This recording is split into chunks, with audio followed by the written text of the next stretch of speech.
মৰমৰ ছাত্ৰ ছাত্ৰীসকল, তোমালোকৰ অনুৰোধ ক্ৰমে কোনোবা দুজন মানে মোক মেছেজ কৰি আছিলা যে তোমালোকে অসমীয়া সাহিত্যৰ বুৰঞ্জী যিখন মাইনৰ পেপাৰ হয় তাৰ ওপৰত এটা ভিডিঅ' বনাবলৈ। যিহেতু তোমালোকে এটা কথা মই জনাওঁ যে এই পেপাৰখন তোমালোকৰ যিখিনি এতিয়া CBCS কোৰ্চৰ যিখিনি পৰীক্ষা দি আছে 4th ছেমিষ্টাৰ আৰু 6th ছেমিষ্টাৰ অলৰেডি পৰীক্ষা বহুতৰে শেষো হৈছে, তেওঁলোকৰ মেজৰ পেপাৰ C1 আছিলে। গতিকে তোমালোকক এই মই তেনেকুৱা ধৰণৰ এখন 22 চনৰ এখন পেপাৰ পালোঁ। গতিকে পেপাৰখন তোমালোকৰ মাজত শ্বেয়াৰ কৰি দিছোঁ। এনেকুৱা ধৰণৰ কুৱেশ্যন অহাৰ সম্ভাৱনীয়তা থাকে, তোমালোকে চাবা। আৰু তোমালোকে আৰু কুৱেশ্যন পেপাৰ তোমালোকে চাই ল'বা। তোমালোকৰ লগৰ যিখিনি এতিয়া 4th ছেমিষ্টাৰ আছে বা দাদা বাইদেউ, তেওঁলোকক সুধিব পাৰা। 4th ছেমিষ্টাৰ আৰু 6th ছেমিষ্টাৰ তেওঁলোকৰ হাতত যিখন C1 পেপাৰ আছে অসমীয়া সাহিত্যৰ বুৰঞ্জী, সেই পেপাৰখনেই তোমালোকক এতিয়া মাইনৰ পেপাৰ হিচাপে পঢ়িবলৈ দিছে। আৰু এই ইনফৰ্মেশ্যনখিনি মই তোমালোকৰ ডিপাৰ্টমেণ্টৰ মই টিচাৰৰ পৰা কালেক্ট কৰি লৈছোঁ। অসমীয়া ডিপাৰ্টমেণ্টৰ যিসকলে মাইনৰ পেপাৰ পঢ়াইছে কলেজত, আমাৰ কলেজত, তেওঁলোকৰ পৰা ইনফৰ্মেশ্যনটো তোমালোকক দিছোঁ। গতিকে মই পেপাৰখনটো নপঢ়াওঁ, গতিকে মই ইমান ডিটেইলছ তোমালোকক জনাব নোৱাৰিম, কিন্তু তেওঁলোকৰ ইনফৰ্মেশ্যনৰ থ্ৰুৱেদি মই তোমালোকক এই ইনফৰ্মেশ্যনটো দিছোঁ যে তোমালোকৰ যিটো CBCS কোৰ্চৰ যিখন C1 পেপাৰ অসমীয়া সাহিত্যৰ বুৰঞ্জী 1, সেই পেপাৰখনকে তোমালোকৰ 4 year ডিগ্ৰী কোৰ্চত এতিয়া তোমালোকক মাইনৰ পেপাৰ হিচাপে দিছে 2nd ছেমিষ্টাৰৰ কাৰণে।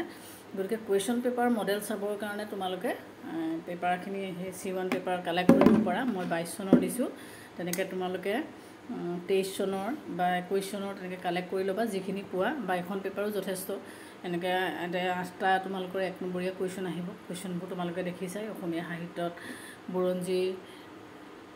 সাহিত্য বুৰঞ্জী এখনৰ নাম লিখা,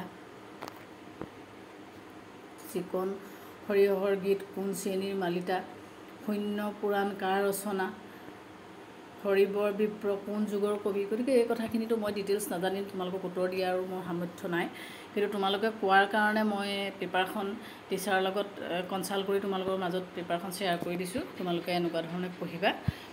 পেপাৰখন এনেকুৱা ধৰণৰ লং কুৱেশ্যনো আহিছে, 8 নম্বৰীয়া 1 নম্বৰীয়া 8টা কুৱেশ্যন আহিছে। আৰু ঠিক তেনেধৰণে এতিয়া তোমালোকৰ অসমীয়া সাহিত্যৰ যুগ বিভাজন কৰোঁতাসকলৰ নাম উল্লেখ কৰা, সেইসকল কোনজনৰ যুগ বিভাজন তুমি যুক্তিসংগত বুলি ভাবা, যুক্তি দৰ্শাই আলোচনা কৰা। এনেকুৱা ধৰণে কুৱেশ্যনবোৰ দিছে, তোমালোকে কুৱেশ্যনবোৰ চাবা। আৰু এই কুৱেশ্যনবোৰ তোমালোকৰ চিলেবাছৰ ভিতৰৰে। গতিকে এনেকুৱা ধৰণৰ, যিহেতু তোমালোকৰ শ্বৰ্ট কুৱেশ্যন 8টা দিছে আৰু লং কুৱেশ্যন এনেকুৱা ধৰণে দিছে।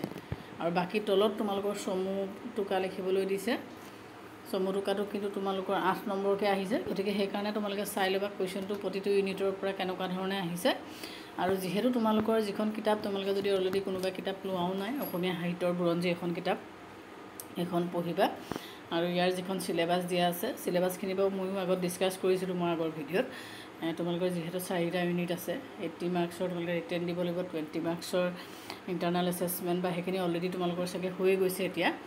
গতিকে প্ৰথম ইউনিটটোত তোমালোকৰ 14 মাৰ্কছ, 2 নম্বৰ ইউনিটটোত তোমালোকৰ 24 মাৰ্কছ। গতিকে এইটোৰ পৰা কুৱেশ্যন বেছি অহাৰ সম্ভাৱনীয়তা থাকে, তেনেকৈ ভালকৈ পঢ়িবা। কেইবাটাও টপিক দিয়া হৈছে।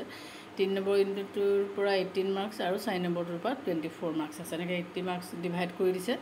গতিকে এইখিনি তোমালোকক ডিটেইলছ ক'বলগীয়া কথা নাই, অলৰেডি আগৰ ভিডিঅ'ত মই এইখিনি চিলেবাছৰ কথা কৈছোঁ। কিন্তু তোমালোকৰ মাজৰে দুজন মানে খুব অনুৰোধ কৰাৰ কাৰণে মই বস্তুটো যুগুতাই দিলোঁ তোমালোকৰ আগত। গতিকে কিতাপখন লৈ ল'বা আৰু তোমালোকে টিচাৰৰ লগত কনচাল্ট কৰিবা। যিহেতু পেপাৰ কনফিউজনৰ কাৰণে তোমালোকক অলৰেডি ক'লোৱেই যে CBCSৰ যিটো কোৰ্চ হৈ গৈছে, যিসকলে এতিয়া 4th ছেমিষ্টাৰ আৰু 6th ছেমিষ্টাৰ পৰীক্ষা দিছে, তেওঁলোকে যিখন মেজৰ C1 পেপাৰ দিছিলে সেইখন তোমালোকৰ এতিয়া মাইনৰ পেপাৰ হিচাপে দিছে। গতিকে এটা চেম্পল পেপাৰ যিখন অলৰেডি 22 চনত হৈ গৈছে, পেপাৰখন তোমালোকৰ মাজত দাঙি ধৰিছোঁ। আৰু এনেকুৱা ধৰণৰ পেপাৰ পালে তোমালোকে কালেক্ট কৰি লোৱা আৰু পঢ়া। গতিকে আশা কৰিছোঁ তোমালোকৰ এই কথাখিনি অলপ হ'লেও সহায় কৰিব।